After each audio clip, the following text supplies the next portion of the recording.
주기적으로 내원하시는 환자분들을 보면 어떤 분들은 치석이 굉장히 많이 쌓여서 오시고, 또 어떤 분들은 치석이 육안으로 잘 안 생기는 분들이 계시거든요. 그 치석이 만들어지는 원리는 간단하게 설명드리면, 입안에 있는 치태라고 하는 음식물 찌꺼기랑 침에 있는 칼슘 성분이 같이 결합해서 돌처럼 붙는 거거든요. 그래서 치태라고 하는 음식물 찌꺼기는 입안에 붙으면 양치질로 제거가 되는데, 치석이 되면 아무리 세게 양치질을 해도 떨어지지 않기 때문에, 그래서 주기적으로 스케일링을 하셔야 되는 건데, 다시 말해서 치석이 얼만큼 생기느냐에 따라서 얼마나 자주 스케일링을 하느냐가 결정이 됩니다. 환자분마다 다 달라요. 똑같이 양치질을 안 하더라도 침의 성분이 사람마다 다 다르기도 하고, 여러 가지 식습관도 다르기도 하고, 치아 모양이 다르기도 하고 하기 때문에 치석이 얼마큼 생기는 정도는 환자분마다 다 다른데, 아무리 양치질을 잘한다고 하더라도 이론적으로 칫솔모가 닿지 않는 부분이 이제 나이가 들어가면 들어갈수록, 연령대가 올라가면 올라갈수록 잇몸이 내려가고 접근이 안 되는 부위가 생길 수밖에 없습니다. 그래서 권장사항은 1년에 한 번은 무조건 스케일링을 하시는 게 좋고요. 자주 관리를 하셔야 되는 그런 고위험군, 치주질환이 이미 생겼거나 생길 가능성이 높거나 하시는 분들은 최소 6개월에 한 번, 그리고 자주 내원하셔야 되는 분들은 3개월에서 4개월에 한 번 내원을 하셔서 치석 관리, 치태 관리를 받는 게 필요합니다. 저희가 치과에서 사용하는 스케일링 할 때 쓰는 스케일러 팁입니다. 초음파로 인해서 아주 미세하게 눈에 보이진 않지만 진동을 일으켜서 치석을 붙은 거를 떨어뜨리는 역할을 하는 기구인데요. 보통 저희가 스케일링을 할 때는 이 뾰족한 팁으로 치아를 대지는 않습니다.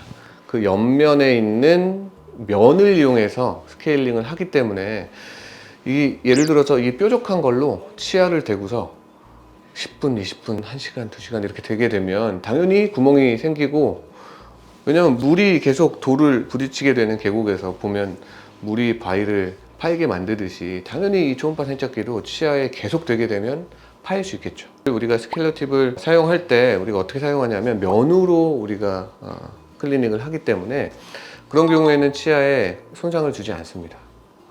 그리고 약간의 스크래치가 나는 경우도 있을 수 있으나, 그게 치아 영구적인 수명을 줄일 정도의 손상은 결코 일어나지 않아요. 그래서 가끔 가다가 스케일링 하고 나면 너무 싫어요, 나는 스케일링 하면 더 불편한 것 같아요 라고 해서 스케일링을 안 하시는 분들이 아주 가끔 계세요. 그런데 그런 분들은 결국에는 40대, 50대가 지나가면 치주질환이 세균 때문에 쫙 진행이 돼서 오히려 굉장히 악화된 상태에서 잇몸 치료를 진행을 하게 되는 경우가 많은데, 적절하게 스케일링을 하게 되면 치아 손상은 전혀 걱정을 안 하셔도 됩니다. 일시적으로 치석이 붙어있던 뿌리 부분이 치석이 떨어지면서 발생하는 지각과민증, 찬물 마실 때 조금 시리고 한 증상이 짧게는 1주, 길게는 2주까지는 발생할 수 있는데, 이론적으로 세균이 없어지면 지각과민증은 오히려 그 전보다 더 줄어들게 됩니다. 시린 치아가 스케일링을 하고 나면 처음에는 조금 더 시려지게 되지만, 관리를 잘하면 세균이 줄어들게 되면 오히려 덜 시리게 되거든요. 그래서 일시적으로 잠깐 시린 증상이 있을 수 있다. 하지만 장기적으로는 오히려 더 잇몸하고 치아하고 그리고 뼈를 보존할 수 있는 방법입니다.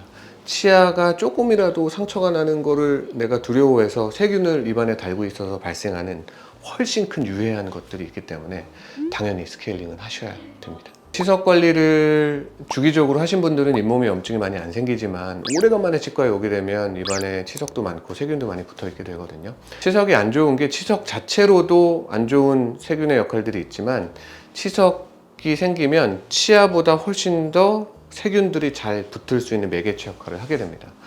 그래서 그런 세균들이 치아 뿌리 쪽에 많이 붙어 있게 되면 당연히 그 주변에 염증 반응이 일어납니다. 첫 번째로 발생하는 게 치은염이라고 해서 잇몸에 발생하는 염증. 그거는 방금 말씀하신 것처럼 살짝 잇몸이 붓고 빨개져 있는 상태입니다. 그 잇몸은 살짝만 건드려도 피가 나게 되거든요. 그래서 그 상태인 경우에는 당연히 스케일링 할 때 피가 나죠. 그리고 살짝 불편감도 발생할 수 있고, 치은염만 발생하는 경우에는 마취 안 하고 하는 스케일링으로도 충분히 치석 제거가 가능하고, 치석 제거만 되면 그 다음에는 부었던 잇몸이 가라앉게 되고, 그 그걸로 인해서 잇몸이 건강하게 됩니다.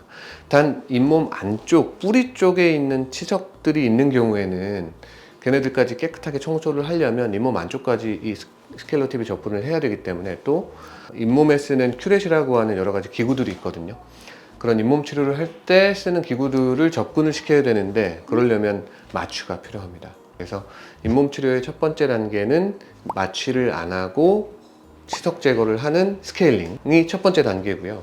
그리고 그 다음번에 오셨을 때 부위를 보통 4번 나눠서 하거나 2번 나눠서 하거나, 그리고 잇몸 치료를 많이 해야 된다, 잇몸이 많이 심각한 상태다 라고 하면 6번 나눠서, 그래서 마취를 하고 깊게 스케일링을 하는 잇몸 치료를 진행을 하게 됩니다. 그때는 당연히 피가 나고 불편한 증상이 하루 이틀 있죠. 그렇지만 그 일정 시간이 지나게 되고 치유가 되면 그 전 상태보다는 훨씬 잇몸이 건강한 상태로 됩니다.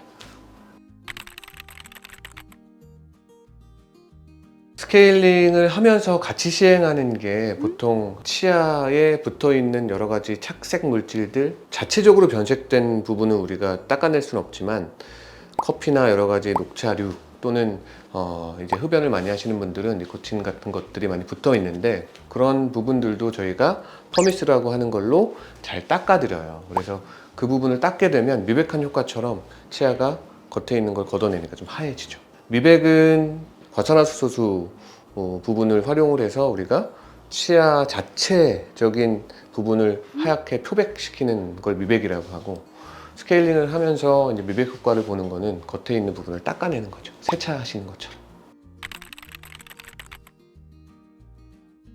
스케일링을 하고 나면 물론 치석이 많지 않은 분들은 뭐 일상생활은 그냥 똑같이 하셔도 되는데, 잇몸 치료 수준으로 스케일링을 했거나 또는 잇몸 치료를 진행을 해야 되는 경우에는 당연히 스케일링을 하게 되면 그때는 뭐 시린 증상도 늘어나게 되고, 잇몸도 안정화되기 위해서는 당연히 술, 담배는 좀 피하시는 게 당연히 좋고요. 그리고 너무 찬 음료수는 피하는 게 좋습니다. 구강 내에 뭔가 불편감을 야기하는 자극을 계속 주면 그런 자극들이 잘 가라앉질 않거든요. 스케일링을 한 직후에는 그런 너무 뜨거운 거, 너무 찬 거는 피하시고, 잇몸 치료가 필요한 그런 상태다라고 하면 기본적으로 술, 담배 피하시고, 여러 가지 몸이 좀 피로한 상태가 되면 잘 가라앉질 않거든요. 보통 잇몸이 확 안 좋아지는 그런 때는 피곤하고 수면의 상태가 안 좋고 컨디션이 안 좋을 때, 면역력이 떨어질 때 보통 증상들이 안 좋게 확 드러납니다. 그래서 컨디션 조절을 잘 해주셔야 되는 경우도 있죠.